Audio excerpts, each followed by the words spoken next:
My 53F son 30M has cut all ties with me over something his sister, 23F, said to him years ago.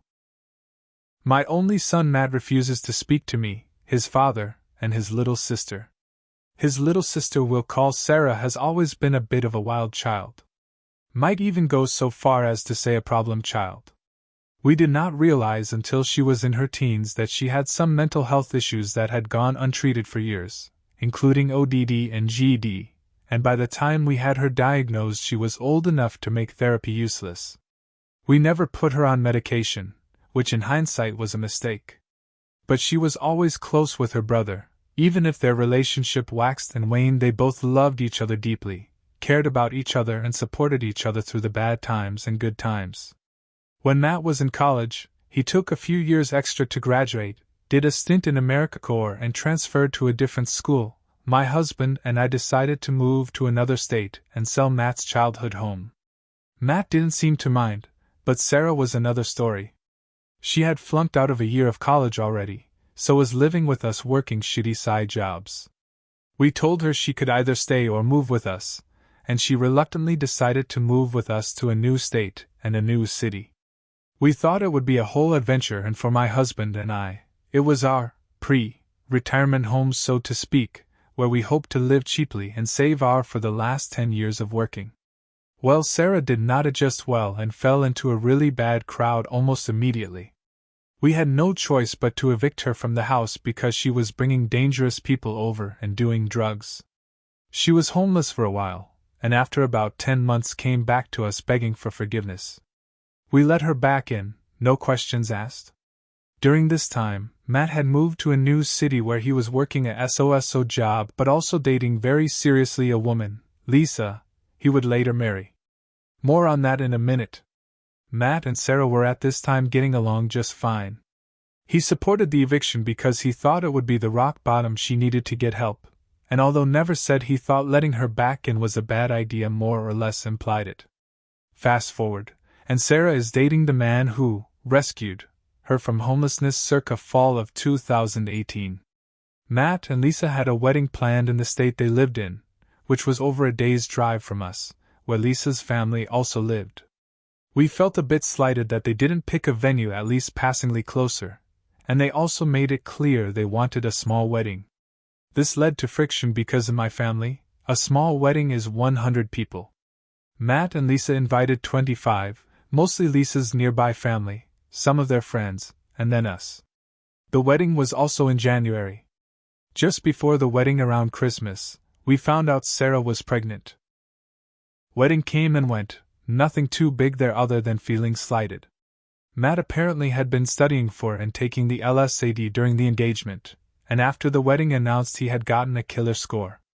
We were all very excited and proposed some schools near us he could apply to, which he flatly rejected.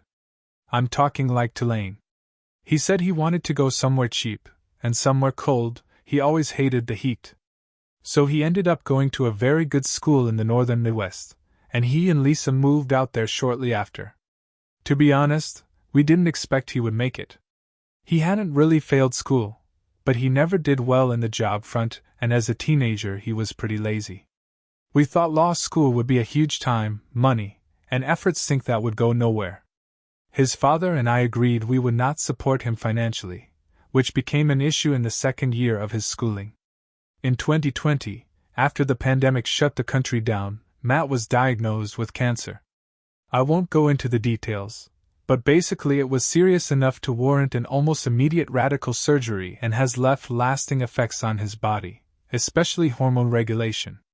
When we heard about the surgery, we rushed up to be with him despite the strain it placed on our jobs. He had good health insurance through Lisa, a public school teacher, but the surgery still cost $15,000 out of pocket that they just didn't have. So we paid for it, no questions asked. The surgery was a success and he did not have to go through any additional treatments, chemo or radiation.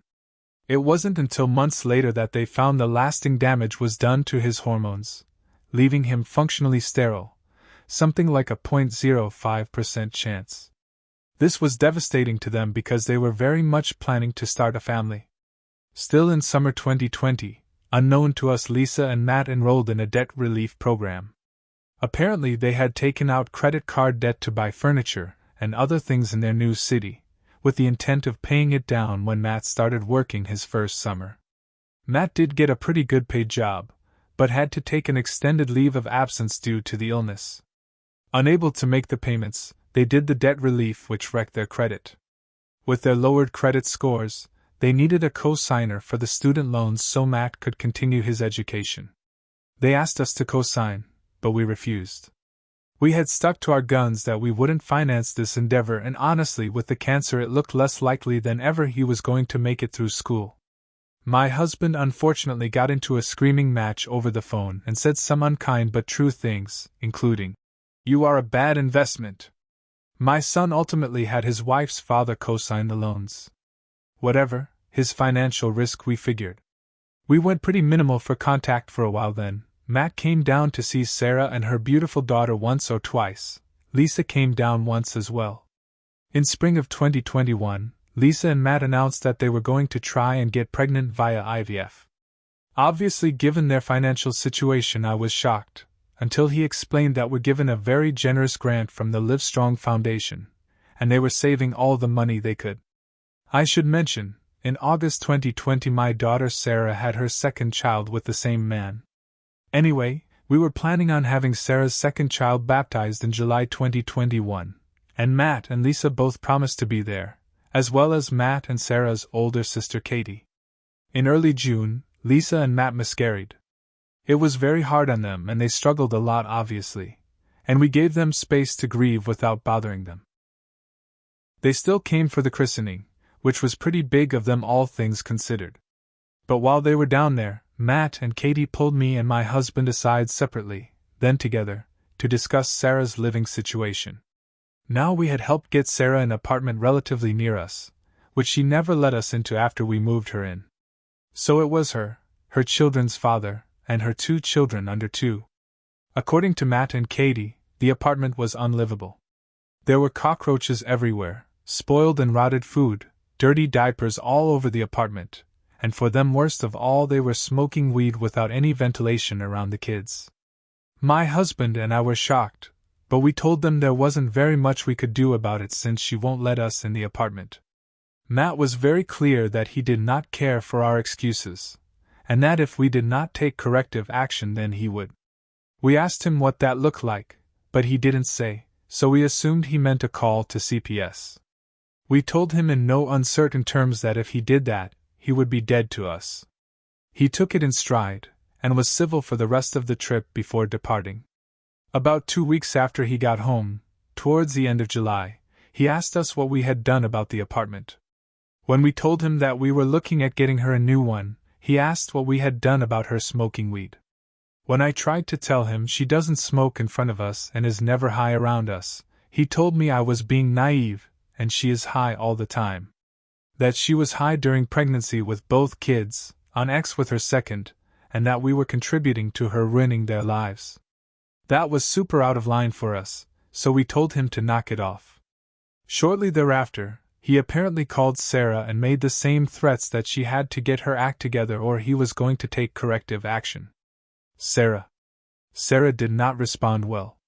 She told him, and she did admit it to us, she said this in a fit of rage, that this was why God did not want him to be a father and took the baby from him. We told her that was completely inappropriate and bad to say and assured our son that we did not feel that was true in the slightest. Matt was pretty broken up about it. He was really hurt, but we feel that what he said to his sister was hurtful too, and she is known to lash out 20x the pain. Matt and Sarah stopped speaking entirely, and we played the uncomfortable role in between. That lasted to the end of the summer. Apparently, sometime in September 2021, Sarah had written and mailed out a super threatening postcard letter thing to Matt and Lisa. She claimed she got drunk, mailed it out, and forgot about it. Lisa and Matt had no idea where it came from and grew very concerned. They asked us if we knew where it came from. Matt even asked if Sarah sent it. We of course denied it, and said Sarah would never do something like that, but we would check with her. He said okay, but his next steps were to go to the U.S. Postal Police to begin an investigation. Again, we had no idea it was Sarah until we spoke to her later. We called Matt back immediately, and told him to call off the investigation, that it was his sister. Matt got very angry at us defending Sarah, and accused us of enabling this sort of behavior. This struck a nerve with my husband because growing up we used to reprimand Matt for trying to parent Sarah for these sorts of things. Matt accused us of treating this like it was a teenage sibling spat, and my husband shot back that it was as petty as that. Matt hung up, and sent a text to both of us saying he never wants to speak to us again, and that he is done with a relationship with us. That was 2021. Since then, he apparently graduated cum laude from law school, got a great job right away and passed the bar first try. We were so proud of him, but he explicitly did not invite us to the graduation. He invited his sister Katie, but not us, and all of Lisa's family. That stung, and I know that whenever we mend things he will regret not having us there, but we weathered it as we were busy with the implosion of Sarah's relationship with her children's father, who is in prison for drugs right now. Now, though, things are changing. Lisa is about to give birth to their first child, also conceived during IVF. We so badly want to be there for them and to greet our new grandchild, but we're totally in the dark for how to approach them. He invited Katie to a big baby shower they threw with Lisa's family, but did not invite us. According to Katie, who passes along wisps of information to us, my husband, unknown to me, sent him a letter asking for reconciliation around Christmas, which Matt promptly threw out. That is really unlike Matt, who has a huge heart and is the sweetest when it comes to family, that I know it must have been his wife who convinced him to do that. Katie has told us in no uncertain terms he doesn't want us in his life, but we have to try for the new grandbaby. I guess I'm just hoping for any advice on how I can get my son to open back up to me, even just to let me be a part of his daughter's life. My sister sends me screenshots of his Facebook posts all the time, and they're just so happy, and it hurts so much that we don't get to be a part of it. Katie has told us that Sarah is the real issue, and that it's our continued support for her behavior that Matt can't deal with. And Sarah is not getting much better. She doesn't feel sorry for what she said and claims that God will forgive her, so Matt has to.